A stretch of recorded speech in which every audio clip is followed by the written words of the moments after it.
So Marico ரவுண்டில் உட்காந்துருக்கோம். இதெல்லாம் ரைட்ஸு ஃப்ரீ, சிலது சார்ஜபிள். நாங்கள் இந்த ஃப்ரீ ரைடை பார்த்ததுனால மதியானம் ஒரு 2:30 மணி வந்து உட்காந்துருக்கோம். என் ஹஸ்பண்டு ஜோஷ்விதாலாம் முன்னாடி இருக்காங்க. ஃபஸ்ட்டு நான் இந்த சேரியட்டில் தான் உட்காந்துருந்தேன். அப்புறம் எதுக்கு அப்படின்னு சொல்லிட்டு இது குதிரையில் உட்காந்துருக்கேன்.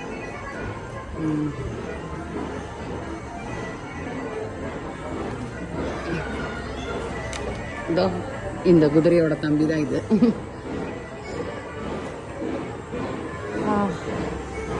சும்மா சும்மா நடந்து நடந்து கால் வலிக்குது. இது டிஸ்னிலேண்ட் தீம் பார்க் மாதிரி கொண்டு வராங்க. ஸோ அதனால இது போய்கிட்டு இருக்கு. இன்னும் ஒரு 5 வருஷத்தில் இல்லை ஒரு 2 இயர்ஸில் வேறு லெவலில் பண்ணிடுவாங்க. நிறைய ஃப்ரெஞ்ச் தீம்டில் எல்லாமே பில்டிங்ஸு, அந்த ஃப்ளவர்ஸு அந்த மாதிரி கொண்டு வராங்க. நிறைய கன்ஸ்ட்ரக்ட் பண்ணுறாங்க. நிறைய ஷோஸ், எக்கச்சக்க ஷோஸ், அங்கங்கே ஷோஸ் போயிட்டே இருக்குது. ஆனால் எங்களுக்கு பார்க்குறதுக்கு தான் பேஷன்ஸ் இல்லை. பேஷன்ஸ் இல்லைன்றதை விட ஜோஷ்விதா படுத்துகிற டார்ச்சரில் நாங்கள் பார்க்காம இருக்கோம். மேபி ஒரு கிட்ஸ் ஃப்ரீ வெக்கேஷன் இருந்தால் வேறு லெவலில் இருக்கும்னு மட்டும் நல்லா தெரிஞ்சிருச்சு. Vacation is tiering to the health அந்த மாதிரி இருக்குது. அவள் கிராங்கியாக, நான் காண்டாக, இவங்க 2 பேருக்கும் நடுவில் என் புருஷன் பஞ்சாயத்து பண்ணுறதே வேலையாக இருக்குது.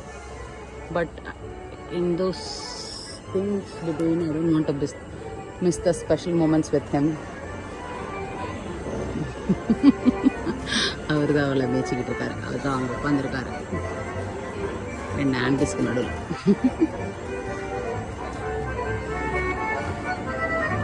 ஸோ அதனால் இந்த மெரிகோ ரவுண்டெல்லாம் நான் டாயாக தான் பார்த்துருக்கேன். இல்லைன்னா அந்த மூமலோன் படத்தில் வர்ற மாதிரி இருக்குது. அதில் அந்த டாய்ஸ் காமிக்கிறது அதே மாதிரி ஒரு பெரிய மெரிகோ ரவுண்டில் உட்காந்து முடிஞ்சிருச்சு கேம். பர்ஃபெக்டாக ஏறின இடத்துல ஸ்டாப் ஆகுது. Okay, see you on next game. Bye.